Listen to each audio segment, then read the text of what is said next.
Well, I think people have brought into my message because I look like Brad Pitt and sound like Boy George.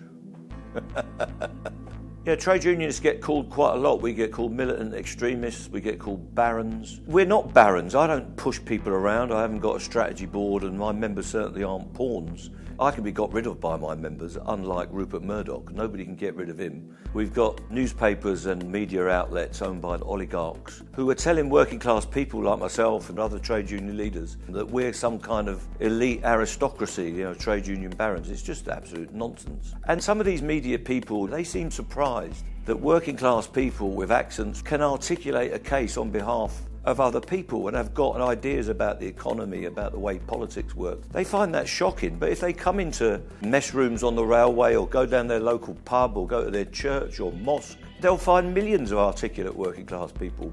But the fact is, we don't get a chance to express ourselves. And my attitude is, I'll give you a straight answer to a straight question, but if you give me a load of nonsense, I'm just going to bat that over the boundary and give it the treatment it deserves. Let me show you what I believe is your Facebook page. I want you to confirm or deny if this is your Facebook page. Is that the level your journalism's at these days? I simply asked you if that was you. What will they do if agency workers try to cross those picket lines? Well, we will picket them. What do you think we'll do? We run a picket line and we'll ask them not to go to work.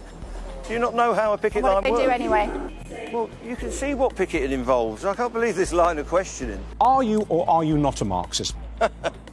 Richard, you do come up with the most remarkable twaddle sometimes, I've got to say. He says that you're militant, that you're extreme left, and he went on to say that you're not normal. Well, it's ironic to be called not normal by the Conservative Party, who are taking themselves into the realms of the extreme right at the moment. The government intends to bring forward new laws. We've heard a bit about it recently, agency workers and other measures. But that's not the end of it. We've heard Liz Truss and Rishi Sunak both saying they're going to bring in the most extreme anti-trade union laws to make it almost impossible to take legal and effective industrial action. We've also heard about the police laws that they brought in under Mrs Patel to stop even demonstrations and any expression of dissent. If you take those two measures together, trying to suppress the right to protest, also trying to stop us expressing ourselves as workers in the workplace, there's a real danger that this government and the future leaders of the Tory party are taking a turn to the extreme right. And if we're not careful, decades and centuries of progress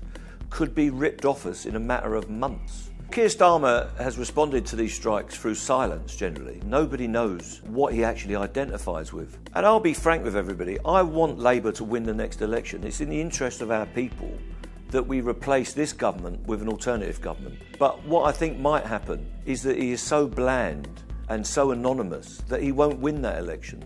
So he's really got to find a way to identify with the struggles that are going on. And sacking a front bencher such as Sam Tarry, who comes from the trade union movement, whose only guilt is he stood by me and my members on a picket line, is the wrong direction for any Labour Party regime to go in. I think it's a fundamental mistake to ban Labour MPs from being on picket lines. It shouldn't happen, never happen. It's caused a complete car crash of a week when we should have been talking about what we're going to do to raise wages for the British people. The public has given us a really great response. Some of these pickets have turned into spontaneous demonstrations. We've had outbursts of support in Glasgow, Liverpool, Birmingham, South Wales, all over the place. And not just from traditional trade unionists, but from the general public, those that are not involved usually in campaigns. And I think that's because they recognise that what's happening to us, or could happen to us if we don't get a deal, has already happened to them. We've seen what's happening in the aviation sector, where people have been ripped off. We've seen in the NHS, and we've seen the barristers out on strike lately. Everybody feels they're being ripped off. So I think that's why it's resonating and people want to get behind us. I get stopped in the street because my profile's gone up. That's unusual for somebody that looks like me. But people are coming up to me on the bus, on the tube, saying, keep going. But our members are getting it as well. People are giving them the thumbs up in their everyday jobs. And even the passengers on train, when we go back to work, are wishing us well. And I don't think the Tories were expecting this. I don't think the bosses were expecting it. It's tough times for the taxi drivers, and it's even tougher times now that these rail strikes are going to put a squeeze on your trade. Yeah, first and foremost, I want to say that the men and women of the trade unions are totally 100% back them. They have a right to stand up for the working rights. And it's unfortunate that we don't have more unions that are strong enough to stand up for that. Down the years, the people in power, the ruling class, the powers that be, the media, have always sought to divide working people. Back in the day, it used to be Catholic against Protestant, Scottish against English, black against white. That's all nonsense. Working class people have got to stick together in every community, respecting our diversity, respecting our differences, but also building maximum unity. And division is fatal for working class people. We cannot allow that to happen. All workers are one, and that's the attitude we've got to take forward, mobilising our people together, all workers of every identity in one mass movement.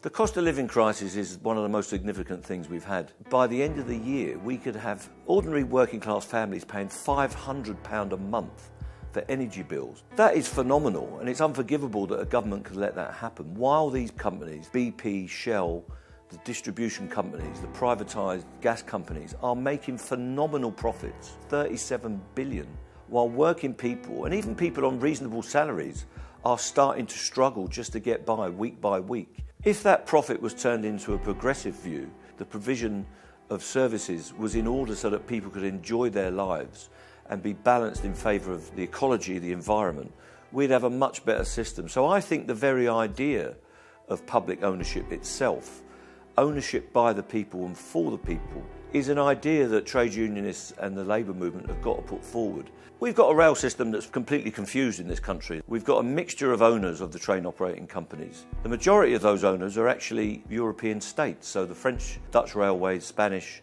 and German. They take the profits and go and subsidise the railways in Europe. But where they are true private sector operators such as First Group, Go Ahead and others, last year they took £500 million out of the railway from subsidy from the government. At the same time they put the fares up, and at the same time they're saying to railway workers, you can't have a pay rise for 2 or 3 years and you may lose your job and you've got to chop up all your conditions. If we had a public sector railway that was owned by the people, we could concentrate on making the railway the centrepiece of an integrated transport policy that links up the bus services, the trams, the ferries we've got around our coasts, could all be linked up in a low-cost, carbon-free transport system. We could have a great vision for the future if the railway and public transport was in public ownership, that was at the service of the people and at the service of our environment, which we all know we need to change as an emergency item. So that being in public hands, I think, is a fundamental of a progressive society. Transport for the people, not for profit. What we've got to remember is that trade unions exist in every society. They're almost an organic development. And if you look at where we've progressed from, we had a world where we were virtually serfs. We've developed an idea where we have regulations at work, so health and safety regimes itself were brought in through trade union campaigning, the Factories Act, the ending of children's exploitation and the ending of many deaths at work. Thousands of people used to be killed in Britain at work every year. We've got the very idea of the weekend is a trade union idea. Public holidays, sick pay, holiday pay itself, pensions, statutory education for our children, and then the jewel in the crown, of course, is the National Health Service. So all of that stuff stems from the trade union movement, and we can't afford to lose it as working class people.